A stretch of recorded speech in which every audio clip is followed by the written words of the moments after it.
ازيك يا صاحبي؟ من النهارده هتشوفني كتير اونلاين علشان بقى عندي DSM من IM، وعن طريق IM اشتغلت في المكان اللي بتمناه، وبقيت اهم واحد في الشغل الجديد بعد الويب سايت اللي عملته للشركة، وبرضه عن طريق IM مش بس خدمة انترنت، دي حياة كاملة هتعيشها واحلام كتير هتحققها. ما تخليش الغربة تنسيك الايام الحلوة. IM حياتك اونلاين.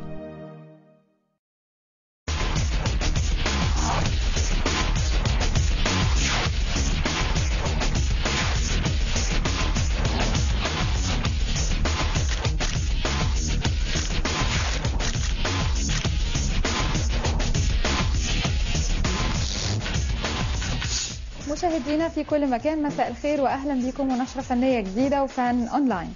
نبتدي بالعناوين واهم عناوين نشرتنا النهارده. فيلم قصير يتحدث عن علاقة مصر باسرائيل بعد الثورة، وذا افنجرز يضم نجوم الكوميكس في فيلم واحد.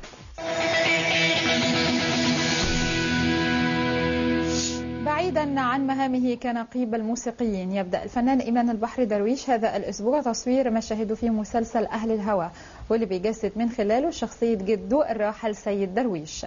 إيمان البحر درويش صرح بأنه هو هيقدم أغنيات لجده لم تقدم من قبل، واللي هيقوم بإعادة توزيعها الموسيقار الكبير عمار الشريعي. المسلسل بيتناول السيرة الذاتية للشاعر بيرم التونسي، وهو من تأليف محفوظ عبد الرحمن وإخراج إسماعيل عبد الحافظ، وتم ترشيح عدد كبير من الفنانين للمشاركة في بطولة أهل الهوى، منهم الفنان توفيق عبد الحميد ونرمين الفقي وأحمد خليل. خطوة جريئة قام بها المخرج محمد السحار من خلال فيلمه الجديد الكيلو 403، واللي بيناقش من خلاله علاقتنا بدولة إسرائيل بعد ثورات الربيع العربي. الفيلم بيقوم ببطولته جرير منصور وعمرو حسن وأحمد ميلانو ومحمد بكري. تفاصيل أكتر عن الفيلم هتكون معانا في التقرير التالي.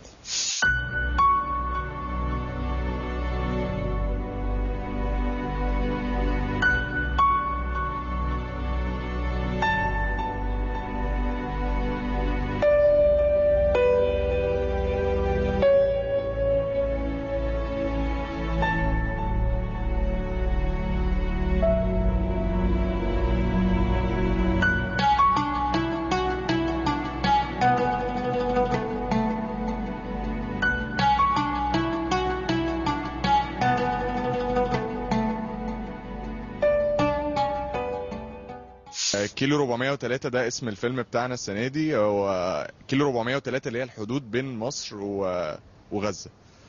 الفيلم كله بيتكلم عن يعني المخطط الإسرائيلي اللي بيحصل على مصر والدول العربية بعد ثورة 25 يناير.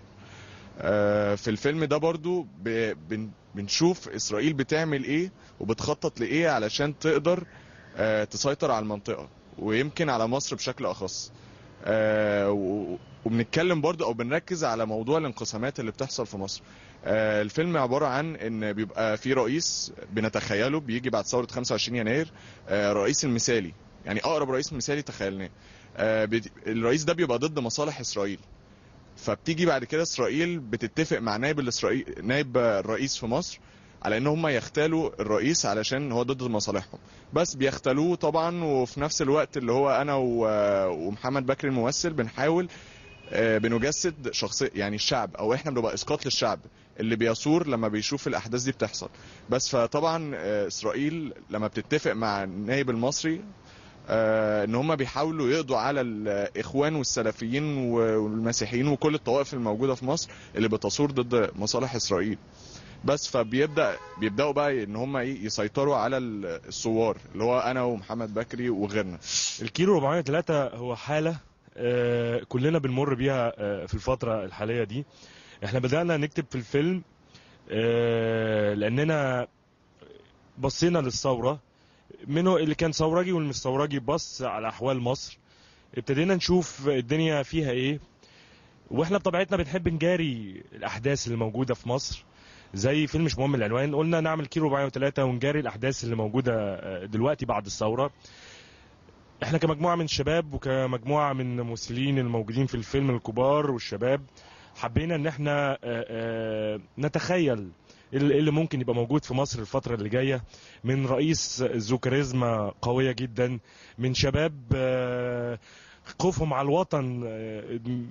مش مفيش مسلم ولا مسيحي، كلنا على قلب رجل واحد.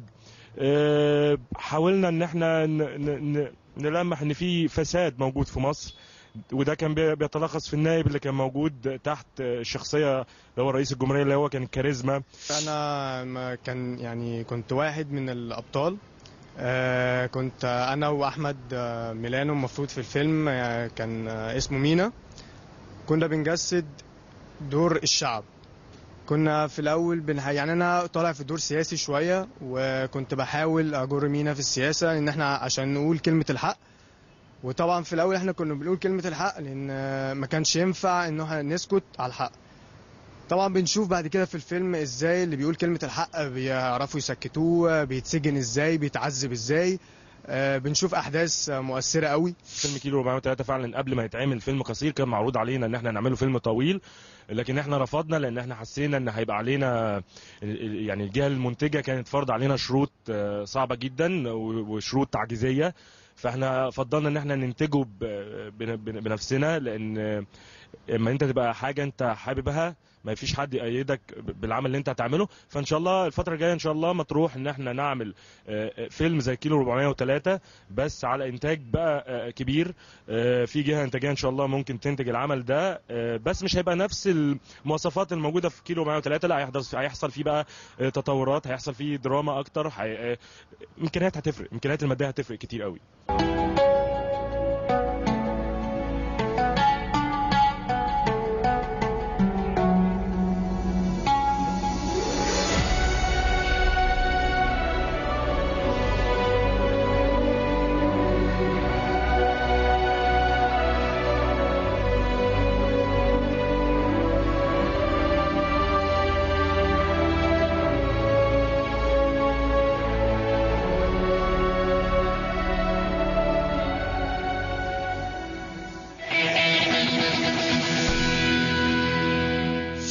مشاهدينا، ودلوقتي هنروح لفاصل ونرجع لكم حالا ونكمل مع بعض باقي أخبارنا بالتفاصيل.